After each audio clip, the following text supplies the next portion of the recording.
All right, tonight we start in Matthew chapter 4 and in verse 12. Let's kind of put it in context now so that we'll see what we've done. As we look at how all of this fits in the timeline of Jesus, we studied the story of the temptation, and that ended in Matthew chapter 4 and verse 11. And now then tonight we're picking up our story in Matthew 4 and verse 12, just one verse more. Now in between these verses, we have studied John 1:19 through chapter 4:42. All that material, all that things that he did in that period of time that we are recorded in John, Matthew doesn't tell us about. But if you want to insert that, you would insert it right between verses 11 and 12 of the book of Matthew. And then that helps us understand the timeline a little bit better in his life, that he does certain things, and it gives him more time to do certain things as you go along there. And as we'll see right here. Now, as you start out, Jesus goes down, and he was baptized and revealed as the Messiah by the dove. And then he went into the wilderness and was tempted, and he overcame the temptation. Now, that's where Matthew stops in verse 11. Now then, tonight we're going to start in Matthew chapter 4 at verse 12. This is where he's going to begin his Galilean ministry. Now, all of these other things that we're going to put up now happened between verse 11 and verse 12. We've already studied them. He came back to John, where he was announced as being the Messiah. Then those disciples began to follow him. Then he went back up to Galilee. He went back to Nazareth, went over to Cana, and then moved over to Capernaum, and there's where he did his first miracle, was while he was up there in Cana then. Then he left Galilee and went back down to Jerusalem for the feast of the Passover. While he was down there, he cleansed the temple to begin his ministry. That's down in Judea. Then he had that visit with Nicodemus that we studied about last week. Then, several verses, he states his purpose for coming to this earth. I didn't come to condemn. I came to save.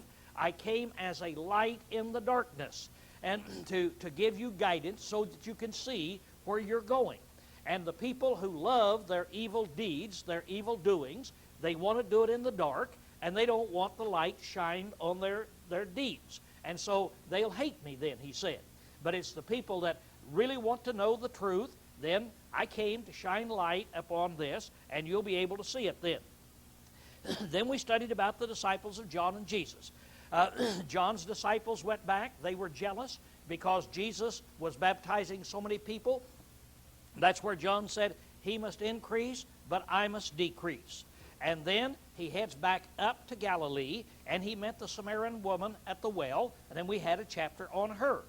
Then he returns and gets up into Galilee. So all of these things that we have in yellow then, we've studied a space out of the book of John, showing us that when you're reading in the Gospels, when you come across here like verses 11 and 12, if you look at it, you'd think, well, just one just starts right after the other. But in order to get a timeline to see when Jesus did certain things, you have to put all of these four Gospels together, Matthew, Mark, Luke, and John.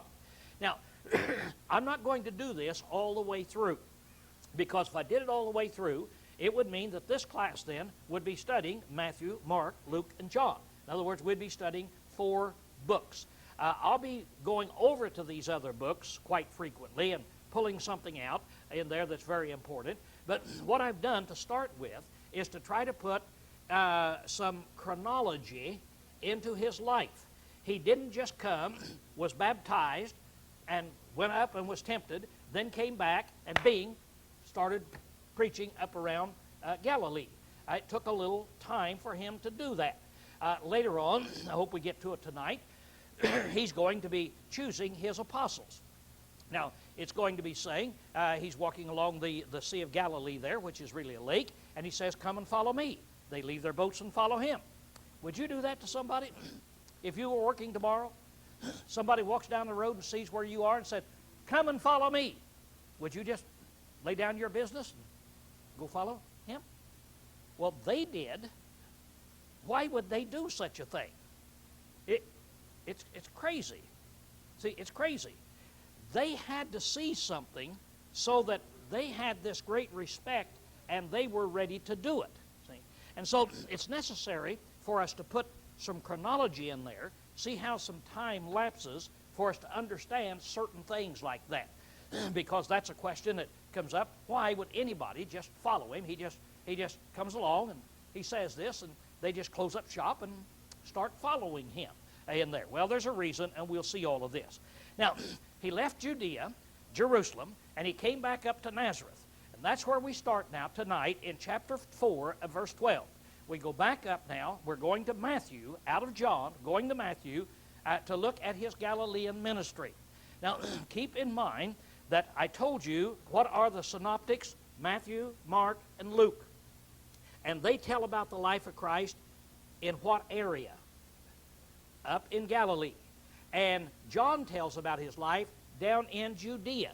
So we'll not be going back to John very much. But as you see to start with, John then told us quite a few things that we need to know in order to get his life started out on the right path here. Okay, now he's going to leave Nazareth, and he's going to go up to Capernaum. That's what we're going to see. Now, why did he leave Nazareth? So let's look right here in verse 12. It says, "Now when he heard that John was delivered up, he withdrew into Galilee, and leaving Nazareth, he came and dwelt in Capernaum." Now, why did he do that? Why did he leave Nazareth and go dwell in Capernaum? Well, it's kind of interesting. Even if we didn't know why, we'd just say, well, he had a reason. But by going over to the book of Luke, we can find out his reason for doing this. So let's flip over there right now in Luke chapter 4, and we'll look down in verse 16, and we'll see that Luke tells about the story when he gets back up to Nazareth. So let's take a look and see what happens now when he gets there. Luke 4 and verse 16. "And he came to Nazareth, where he had been brought up, and he entered, as his custom was, into the synagogue on the Sabbath day, and stood up to read. And there was delivered unto him the book of the prophet Isaiah, and he opened the book and found the place where it was written." Now, let me stop right here. In the Jewish synagogues, where they would meet every Sabbath for their Bible studies, they had a custom. Now, the synagogue, remember, was not something commanded by Moses. Now, the thing commanded by Moses was the temple. See? It was the temple and the temple laws. But the Jews had decided in that 400-year period between the Old and New Testament that they would have a synagogue. Now, the word synagogue just means coming together. That's all it means, a coming together. So they said, we need a place to come together in each and every city, so we don't all have to go down to Jerusalem. So wherever we live out here, and especially up as they were in captivity, we need a place to come together. And so they then said, okay, we're going to have these assemblies, a coming together, and then they build them a building, and guess what they call the building? A place of coming together, or a synagogue. A synagogue. It's kind of like today, we use the word church. What does the word church mean? Called out. It refers to the people.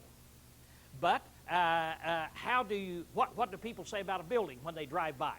What do they say? Look over at that building, or look over at that church. See? And so they call the building a church. Well, that's the way they did with the synagogue back there. It was the assembly of the Jews. Now, in the assembly of the Jews, they would come together, and it was ruled by elders, and they had a certain set way of doing things.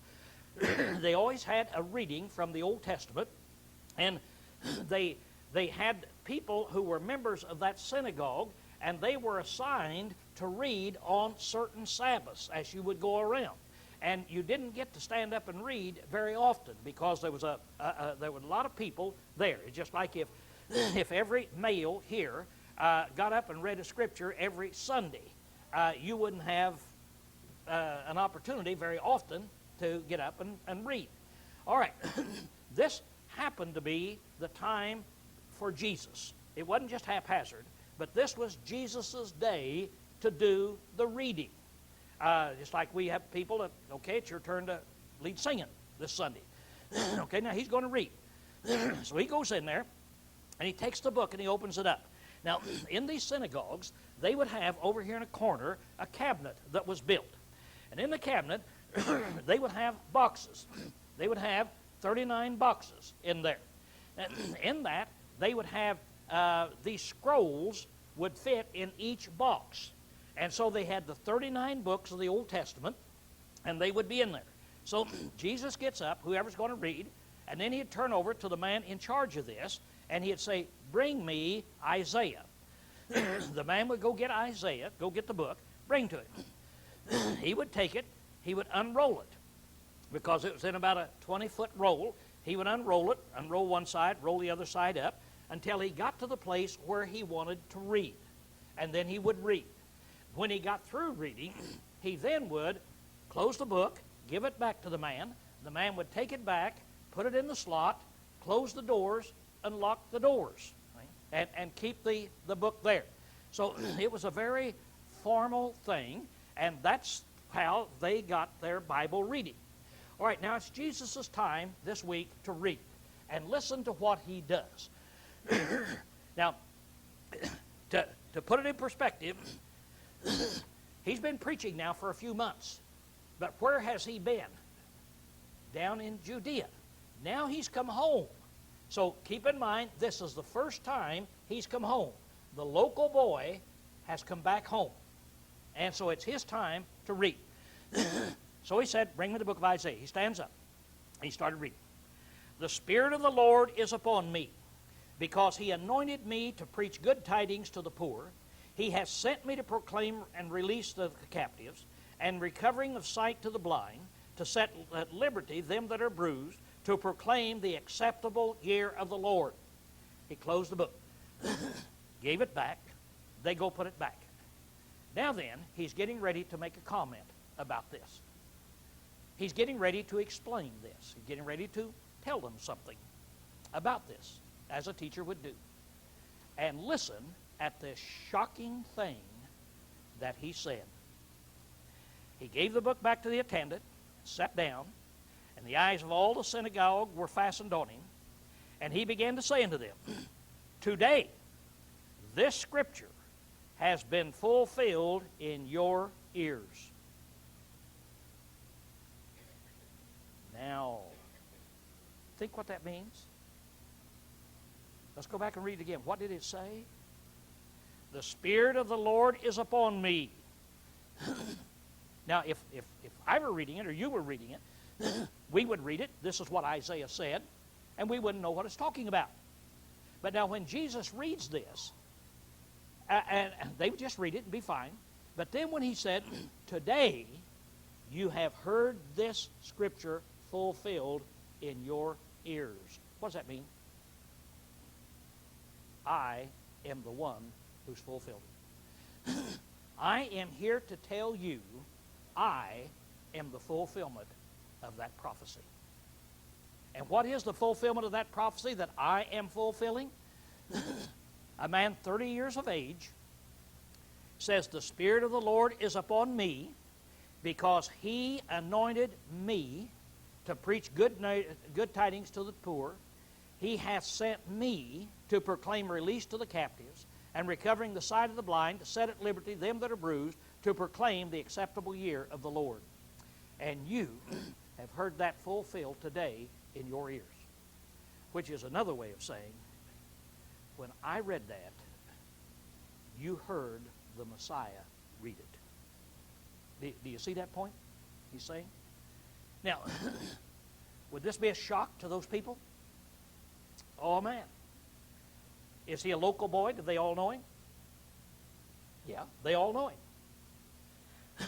Then it said in verse 22, and all bare him witness and wondered at the word of grace which proceeded out of his mouth. They listened to him as he further explained. And the word of grace means,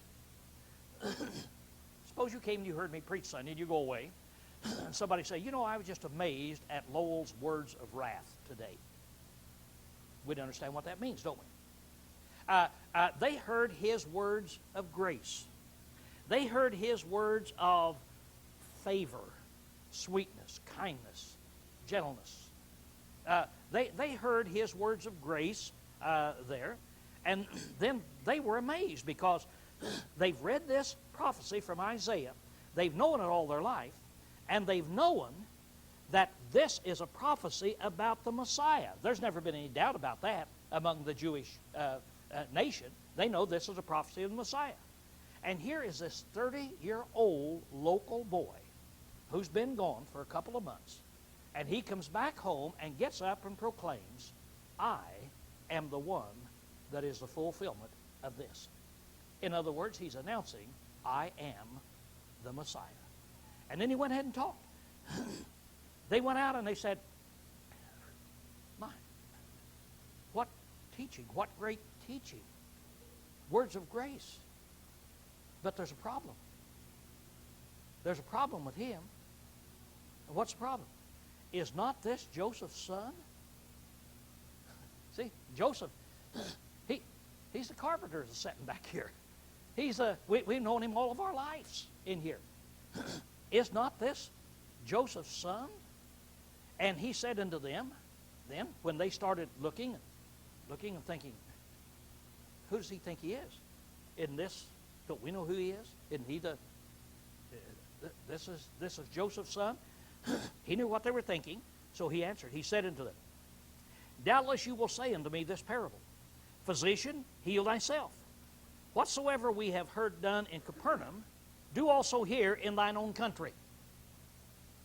Now this is kind of interesting because he's been over to Capernaum before, but we haven't read about what he did at Capernaum. But what does this tell us? He had performed some miracles over at Capernaum, and his reputation had come back. What would you think if I took a trip to Wenatchee? I go to Wenatchee over there for a couple of weeks, and word is trickling out. Lowell is healing the sick or raising the dead. Lowell, you can't believe what all Lowell has done over there. He's healed blind people. He's done. What would you guys think over here? You don't have a phone to call me. We don't have any contact.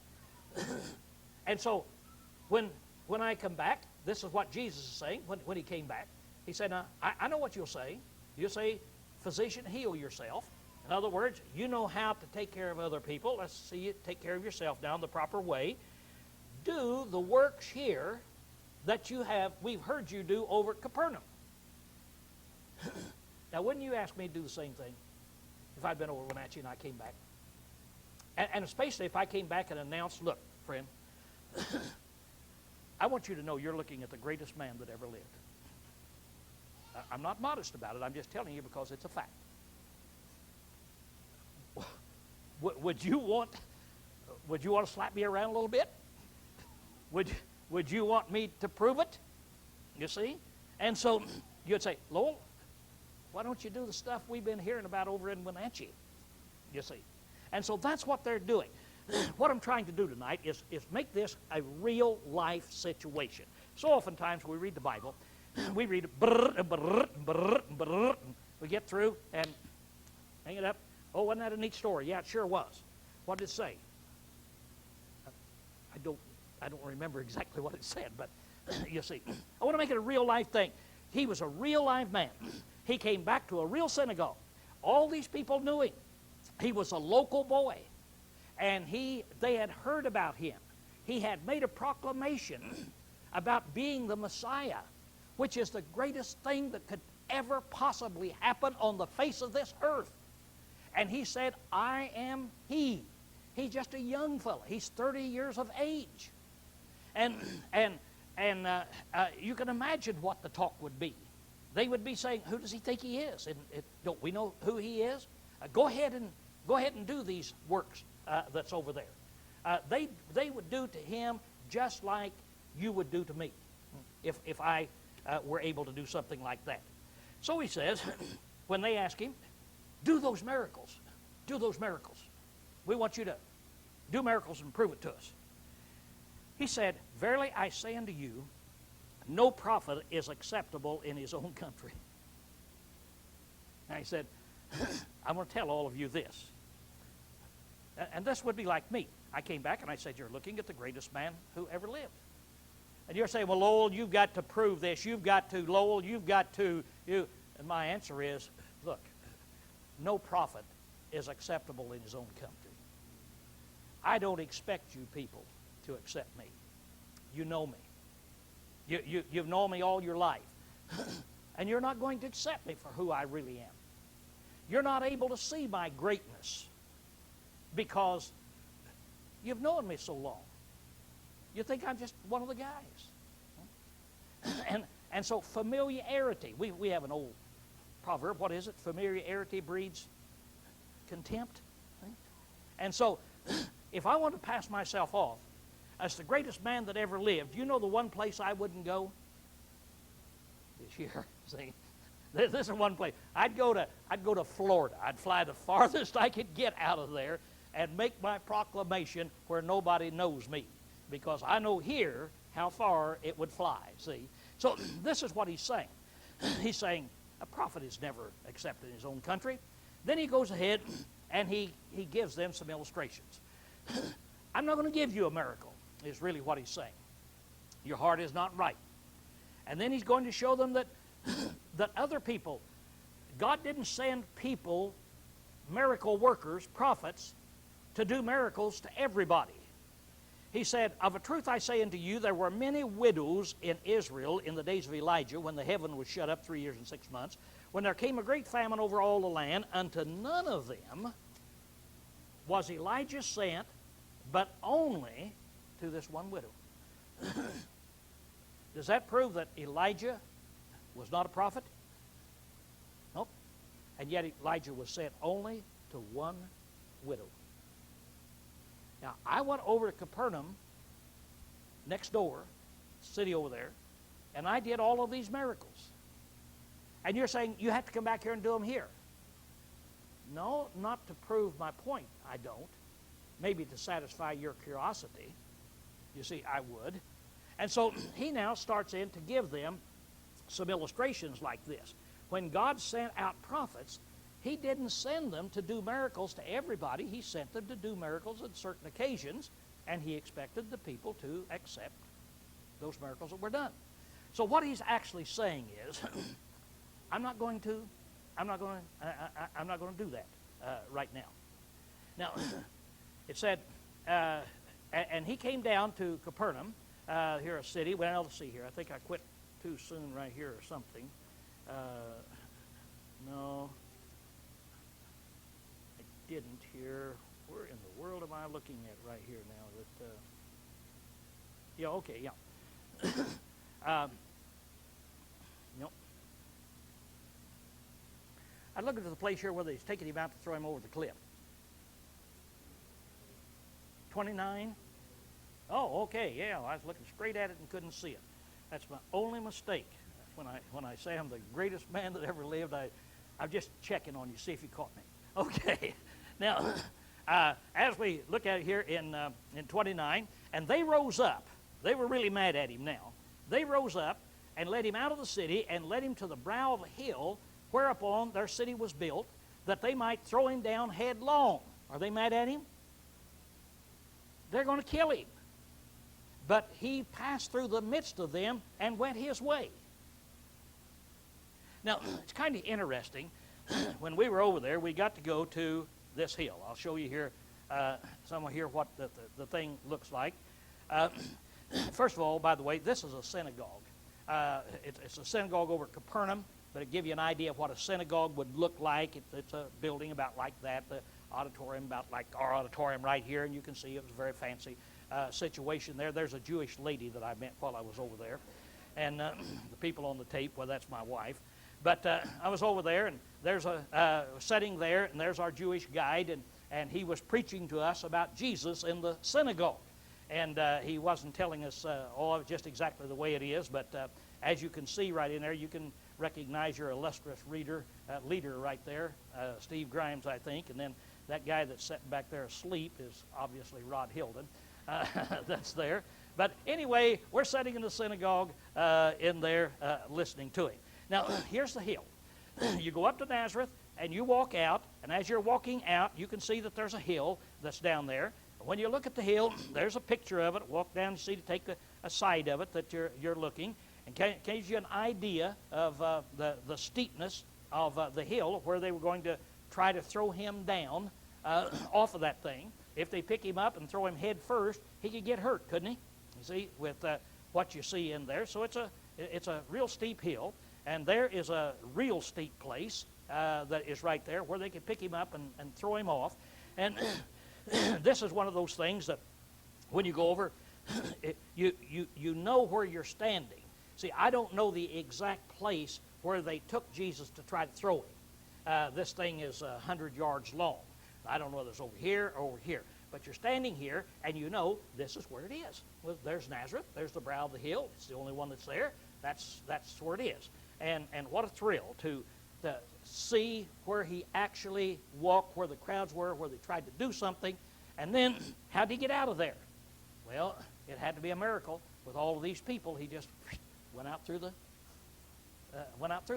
and escaped. So they were going to kill him then in that way. Now we go back to Matthew and follow him through his Galilean ministry there. So we've already learned now, he left Nazareth and he went up to Capernaum in verse 13 here. So back to Matthew chapter 4 and verse 13. Okay. He withdrew to Galilee, and leaving Nazareth he came and dwelt in Capernaum, which is by the sea in the borders of Zebulun and Naphtali, that it might be fulfilled which was spoken through Isaiah the prophet, saying. Now, he's coming over here to Capernaum, which I showed you last week, that you're coming across the lake, there where the trees are, just a little city, but kind of gives you the background. You can see in there the way that the city would lie that's in there. Now, he went over Capernaum, it said here, so that it might be fulfilled in here that which was spoken by the prophet Isaiah, saying, the land of Zebulun and the land of Naphtali toward the sea beyond the Jordan, Galilee of the Gentiles. The people that sat in darkness saw the light, and to them that sat in the region and shadow of death, to them did light spring up. Okay, let's break this down, because that doesn't mean anything to us until we see what it is. There in the orange is the land of Naphtali. That's where Naphtali was. Down here in this place is where the tribe of Zebulun was. Now then, here it is that we have Isaiah preached 800 years before Christ. He said the land of Zebulun and the land of Naphtali in here is where he's going to be preaching. Now, kind of give us a bearing. There's Nazareth, and up here is Capernaum, and this is where he's going up to start doing his preaching here. So now the major part of his preaching is going to be right around in this area that's in here. All right, so Isaiah said, when he comes, this is going to be the center of his preaching when the Messiah comes. And that's where he's going. It said there to fulfill this. Now he said, up toward the sea beyond the Jordan, Galilee of the Gentiles. Now, by this time, the Gentiles, the Roman army, had built cities. In fact, they built 10 cities around the Sea of Galilee. And they were in control of the Jewish cities. And even the Jewish cities, where the Jews lived, they would have their tax collectors there so that the Jews had to pay taxes coming and going. And so, by this time, Galilee has been taken over by the Gentiles. Now, here's the interesting thing. 800 years before this ever happened, Rome hadn't even been heard of yet. Isaiah prophesied that when the Messiah comes, he's going to come into the region of Naphtali and Zebulun, up beyond the Jordan. That means up above where the Jordan River begins as it comes out of the lake there. In other words, Isaiah pinpoints this thing and said, now here's where he's going to go, and here's what will happen. It said the people sat in darkness. All these Gentiles were up there, not knowing which way to go, and they saw a great light. He's going to be a light to these Gentiles. He's going to be a light to let people know how you're supposed to walk in life. That's the first chapter of the book of John. He goes into this. They go into it about how he's a light come to this dark world to shine upon it here. Now, they saw a great light. By the way, another interesting thing is that when this statement is made, that they saw a great light, it was a statement that would be used to refer to any great philosopher. That Confucius or Aristotle or any of them, they could say, well, he was a great light over in China or over in here. In other words, guiding the people out of darkness, a great light. Now, all of the great lights that happened in the world, out of all of them, no other great light has ever come out of the land of Galilee. This is the only light that's ever come out of Galilee. Isaiah, Jeremiah, all the prophets, all the Old Testament prophets, all of the people that you might call great, no, they didn't come out of there. They were down in this other area, you see. And so Jesus there is called then this great light, and as you look at it, history shows us he's the only one that came from that area. And to them that sat in the region and shadow of death, to them did light spring up. So he came to show those people how they needed to walk. All right, verse 17. From that time began Jesus to preach and say, repent ye, for the kingdom of heaven is at hand. Now this is what he's preaching. What did John preach? Same thing. All right, now later on in Jesus' ministry, he will begin to preach some other things. He's going to give us his parables, and he'll be preaching about the kingdom and so forth and what it's like. But right now, at the very beginning, he and John both preached, repent ye, for the kingdom of heaven is at hand. Remember, their purpose was to try to prepare a people, to get the people to repent, so they would be there able to accept the Christ when he did present himself. So Jesus now is preaching that for the time being. And walking by the Sea of Galilee, he saw two brethren, Simon, who is called Peter, and Andrew his brother, casting a net into the sea, for they were fishers. And he said unto them, come ye after me, and I will make you fishers of men. And they straightway, or immediately, left their nets and followed him. And going on from thence, he saw two other brethren, James the son of Zebedee, and John his brother, and the boat with Zebedee their father, mending the nets. And he called them. And they straightway left the boat and their father, and followed him. Just walking along, and people starts following him. Now wait a minute, let's scratch your head just a little bit. Try to get our memory going. We go back to John. Remember when he was down in Judea? He was down in Judea. And when he came back, and John announced, behold, the Lamb of God, and there were two disciples that followed him. And one of them's name was Andrew. And the first thing that Andrew did was run and get Peter, his brother. How long has Andrew and Peter known Jesus? From the very call. From the time he came out of the temptation. See? They've known him. They've gone back up. They've followed him around. They've seen him do some miracles. Remember, he's done some miracles here. He's at Nazareth. They said, "Do what you've done over Capernaum."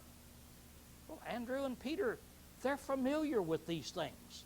In other words, he's not just going along, just calling two men out of the sea, see, and saying, "Come and follow me," and they just throw it down and go. These men are acquainted with him. They've been acquainted with him for a period of time now, as we can see in here.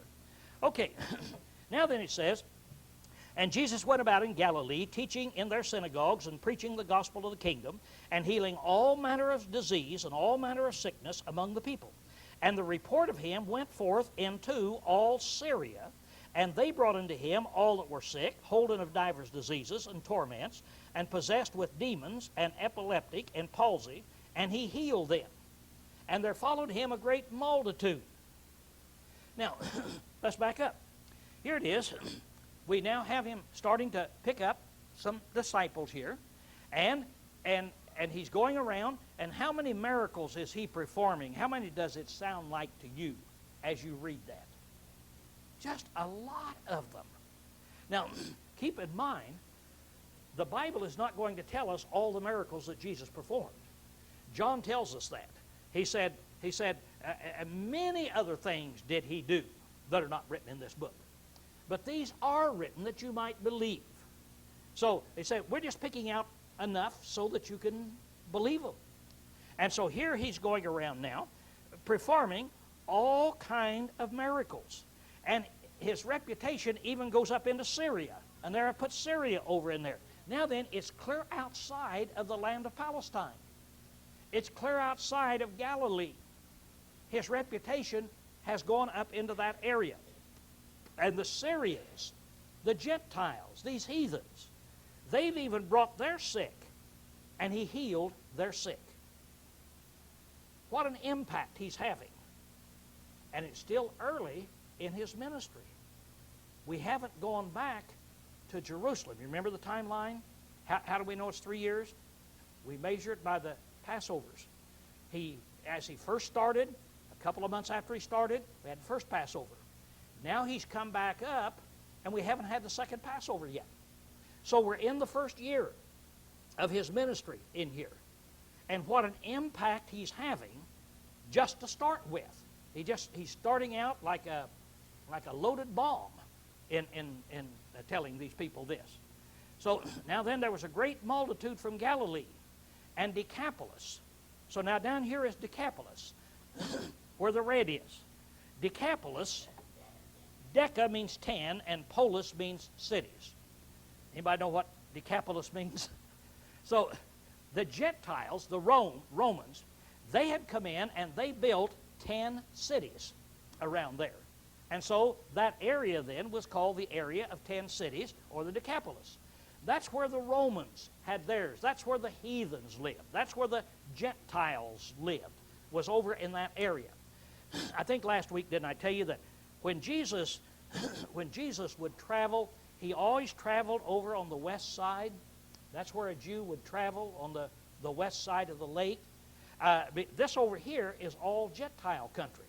Now, he did come over here, and we will have incidents where he gets in his boat, he comes over in this Decapolis area, and that's where he will heal that demoniac that is living in the tombs and breaking chains and doing all that, and that's where he'll cast out the demons, and they'll get in the swine will run down and fall in the lake. So it's over on that side, but very little of it is over on that side. The Jewish side was over there. The Gentile side then was over here in the Decapolis area that is in here. So you start looking at the thing then, and then you begin to see, especially that prophecy of Isaiah. The more you look at it, the more real it becomes. 800 years before, Isaiah pinpoints the area. It will be in the area of Zebulun. It'll be in the area of Naphtali. It'll be right above the Jordan River, which means the south end of the Sea of Galilee. He's going to come.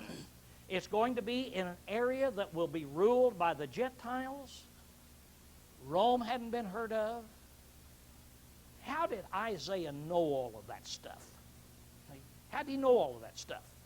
Now, generally speaking, when we study the prophets, we don't study about that, do we? We don't study about that. In fact, this may be the first time you've ever heard it. You might say, I never even heard that before.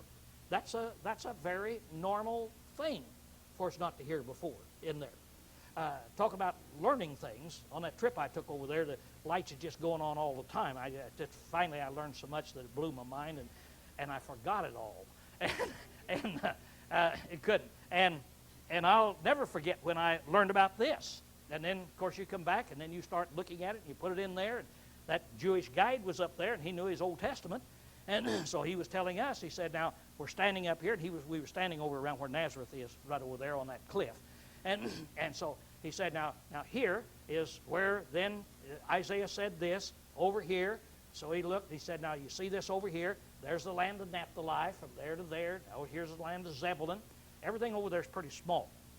When you look at that map right there, from the top up there where it says Dan, down to the bottom down there, it's about 35 miles that you've got. So take 40 miles if you want to, 35 to 40 miles. It's just a small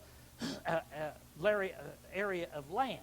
Now, if we go out here tomorrow, and I say now, to tell somebody here, I say, now you see that mountain peak down there, Mount Rainier. How far is that? They're looking at it. You know how far it is? Just take an airplane ride. See? It's about 75 miles. And then up here is Mount, even forgot what it is, Baker. Up here is Baker. That's 50 miles. So we're standing here, and so I tell these people, I say, now look, the land that I run around in is from that mountain to that mountain. So you can see the whole thing there. Well, when you're over there, shrink that thing up to 35 miles instead of 125 miles, you see. So you're standing up on a mountain, and you're looking down, and my, Isaiah sure pinpointed it. It's not much land. It's right down there.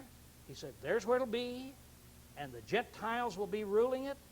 He'll be preaching among the Gentiles. He'll be showing them the light that is down there. Just an absolutely wonderful, awesome situation that you have there. Okay, that brings us down to chapter 5. That's where we conclude our lesson tonight.